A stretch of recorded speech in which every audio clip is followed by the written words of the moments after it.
اور ایک بزرگ رحمۃ اللہ فرماتے ہیں، برے اخلاق کی مثال دیتے ہیں کہ برے اخلاق والے کون لوگ ہیں اور اچھے اخلاق والے کون لوگ ہیں۔ وہ فرماتے ہیں برے اخلاق والے وہ لوگ ہیں اور اچھے اخلاق والے وہ لوگ ہیں۔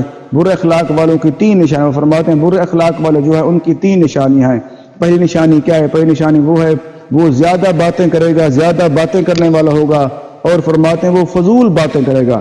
دیکھو اس چیز پہ ہمیں غور کر لینا چاہیے، اگر کوئی انسان بہت زیادہ باتیں کرتا ہے، بہت زیادہ بولتا ہے، لیکن اس کی باتیں فضول ہوتی ہوں گی، کسی مقصد کے بغیر ہوں گی، وہ سمجھ لینا چاہیے وہ برے اخلاق والے۔ اور آگے فرماتے ہیں کہ جو اونچا بولنے والا ہوگا، جو اونچا بہت زیادہ لوگ ہوتے ہیں اونچا بولتے ہیں، لوگ اپنے گلے پھاڑ کے باتیں کرتے ہیں اور باتیں فضول ہوتی ہیں، یہ بھی سوچ لینا چاہیے وہ بھی برے اخلاق والا ہے۔ اور آگے فرماتے ہیں تیسری بات کیا ہے؟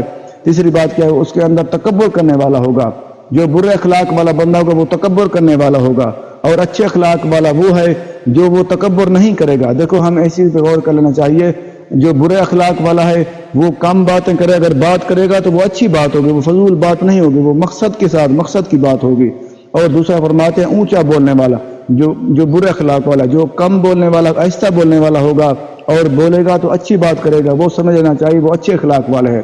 اور آگے فرماتے ہیں تیسرا جو تکبر کرنے والا ہوگا، جس انسان کے اندر تکبر ہوئے، اپنے آپ کو بہتر سمجھتا ہے، لوگوں کو حقیر سمجھتا ہے، اور اللہ تعالیٰ اور اس کے رسول پاک صلی اللہ علیہ وسلم کے احکامات کو کم سمجھتا ہے، اپنی باتوں کو بہتر سمجھتا ہے، وہ سمجھنا چاہیے وہ تکبر والا ہے، وہ برے اخلاق والا ہے۔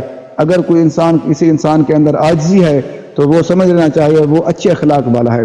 اور شیخ واسطی رحمۃ اللہ فرمایا جس کا نہ کسی کے ساتھ جھگڑا ہو نہ اس کے ساتھ کسی کا، وہ فرماتے ہیں اچھے اخلاق والا بندہ وہ ہے نہ کسی کے ساتھ کسی کا جھگڑا ہو، جس کا نہ کسی کے ساتھ جھگڑا ہو اور نہ اس کے ساتھ کسی کا جھگڑا۔ اس کا مطلب یہ ہے نہ وہ کسی سے ناراض ہوتا ہو نہ لوگ اس سے ناراض ہوتے ہوں، وہ بندہ اچھے اخلاق ہے۔ ناراض سے مراد یہ ہے نہ کسی کے ساتھ جھگڑا کرتا ہوگا نہ لوگ اسی کے ساتھ جھگڑا کرتے ہوں گے، اس لیے وہ اچھے اخلاق والا۔ اگر اللہ نہ کرے کوئی انسان کسی کے ساتھ جھگڑا کرتا ہے یا اس سے لوگ جھگڑا کرتے ہیں، وہ سمجھ لینا چاہیے اچھے اخلاق والا نہیں ہے، برے اخلاق والا ہے۔